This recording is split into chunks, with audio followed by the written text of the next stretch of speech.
Le fiamme si sono sviluppate intorno a luna di sabato in questo appartamento al secondo piano di un piccolo condominio in via Padova Conselve.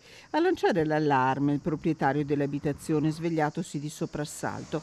Immediato l'intervento dei vigili del fuoco e dei carabinieri, tra i primi ad arrivare il sindaco di Conselve, Umberto Perilli. Quando io sono arrivato dopo pochi minuti l'incendio era quasi completamente domato.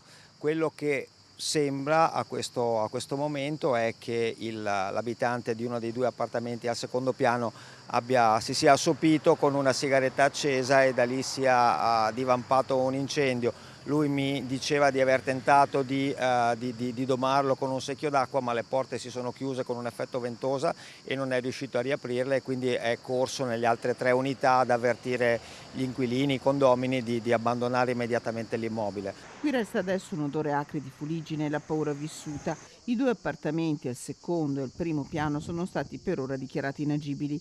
Tanta la paura nel cuore della notte, ma per fortuna nessun ferito.